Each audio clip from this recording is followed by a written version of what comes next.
안녕하세요.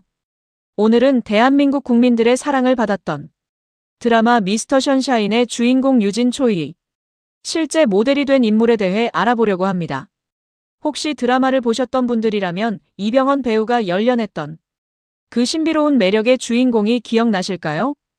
오늘은 그 주인공의 실제 모습, 황기환 애국지사의 삶에 대해 깊이 있게 파헤쳐 보겠습니다. 그럼 시작해볼까요? 1910년대 초 일제의 식민지배 하에 신음하던 조선반도. 이 시대는 우리 민족의 가슴을 태우던 극복의 시대였습니다. 국권을 빼앗기고 주권을 잃은 우리 조선의 백성들은 절망에 빠져 있었습니다. 하지만 이러한 암흑 속에서도 불타오르는 독립의 염원을 마음속 깊이 품고 조국의 해방을 위해 몸과 마음을 바쳤던 사람들이 있었습니다. 특히 해외로 망명한 독립운동가들은 먼 이국 땅에서 홀로 조국을 그리워하며 국제 외교의 무대에서 조선의 목소리를 높이려고 노력했습니다. 이들은 총과 칼 대신 펜과 말로 무장하여 세계 열강들에게 한국의 독립을 호소했습니다. 그리고 그 중심에 서 있던 한 명의 인물이 있었으니 바로 황기환 지사입니다. 황기환 애국지사는 1886년 평안남도 순천시에서 태어났습니다.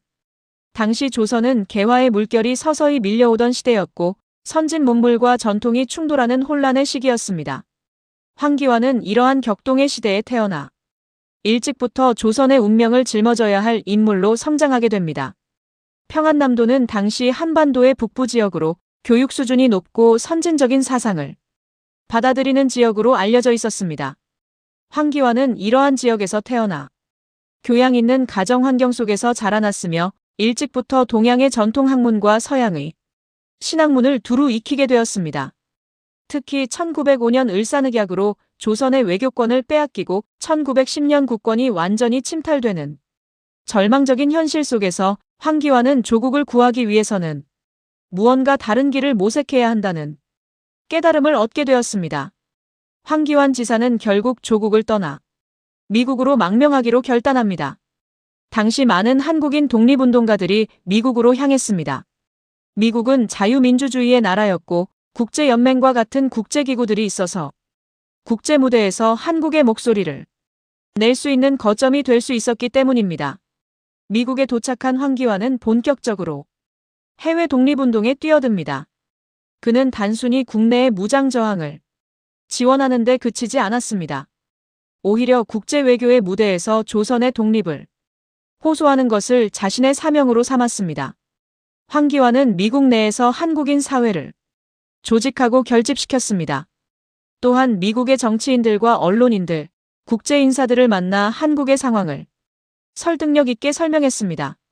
그는 독립 아니면 죽음을이라는 신념으로 결연했으며 이 말은 그의 삶의 모토가 되었습니다.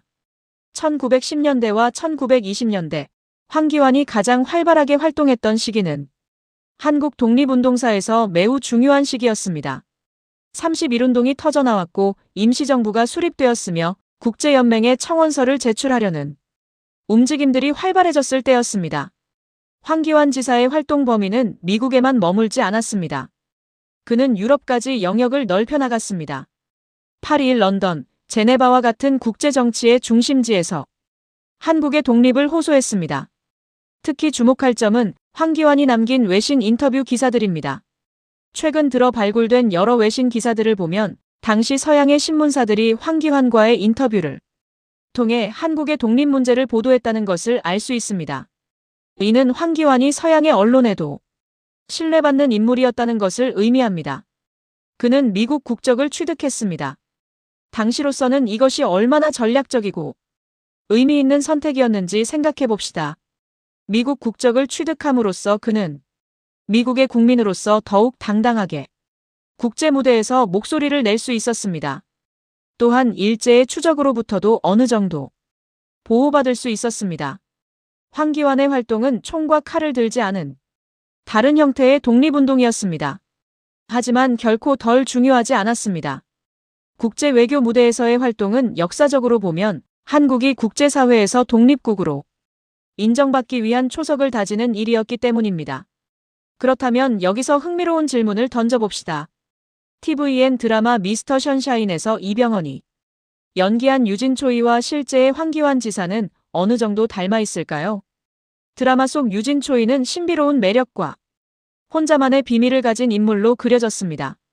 암살자로서의 면모, 그리고 동시에 조국을 위해 헌신하려는 마음을 가진 양면적인 인물이었죠.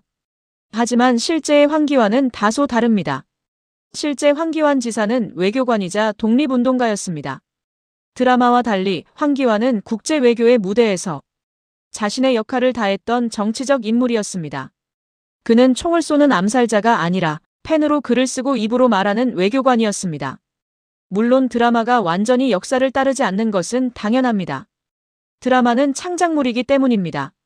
하지만 영상을 통해 많은 국민들이 황기환이라는 위대한 독립운동가의 존재를 알게 되었다는 것은 매우 의미 있는 일입니다. 드라마가 역사의 진정성을 완전히 담아내지 못했더라도 시청자들로 하여금 실제 인물에 대해 궁금해하고 조사하게 만들었다면 그것만으로도 충분한 역할을 했다고 볼 수 있습니다. 2023년도 이달의 독립운동가로 선정된 황기환을 포함한 34명의 애국지사들. 그들은 이제 겨우 공식적으로 인정받게 되었습니다. 이것이 얼마나 늦은 인정인지 생각해 봅시다. 독립운동을 펼친 지 100년이 지난 후에야 우리 사회가 그들을 제대로 기억하기 시작했다는 것입니다. 황기환 지사의 업적은 우리에게 무엇을 말해줄까요? 그것은 독립운동이 다양한 형태로 펼쳐졌다는 것입니다. 국내에서의 무장 저항도 있었고 해외에서의 외교적 활동도 있었습니다. 그 모든 것이 우리 민족의 독립을 위한 소중한 노력이었습니다. 또한 황기환의 삶은 우리에게 묻습니다. 우리가 얼마나 많은 위대한 선조들을 잊고 있는가를 말입니다. 역사 속에 묻혀있는 수많은 애국지사들, 그들의 이름과 업적을 기억하는 것은 우리의 책임이자 의무입니다. 황기환 지사의 삶은 결코 화려하지 않았습니다. 하지만 그의 삶은 우리 민족의 독립을 위해 헌신한 진정한 애국자의 삶이었습니다. 독립 아니면 죽음을이라는 그의 신념은 비단 그의 개인적 신념이 아니라 그 시대를 살아간 모든 독립운동가들의 공통된 염원이었습니다. 오늘 우리가 누리고 있는 자유와 독립은 황기환과 같은 수많은 애국지사들의 희생으로 이루어진 것입니다. 그들을 기억하는 것, 그들의 이야기를 후대에 전하는 것은 우리 모두의 책임입니다. 역사를 잊은 민족에게는 미래가 없다는 말이 있습니다. 황기환 지사를 비롯한 독립운동가들을 기억함으로써 우리는 우리의 역사를 지키고 우리의 미래를 건설할 수 있습니다. 영상이 도움이 되셨다면 좋아요, 구독 부탁드립니다. 감사합니다.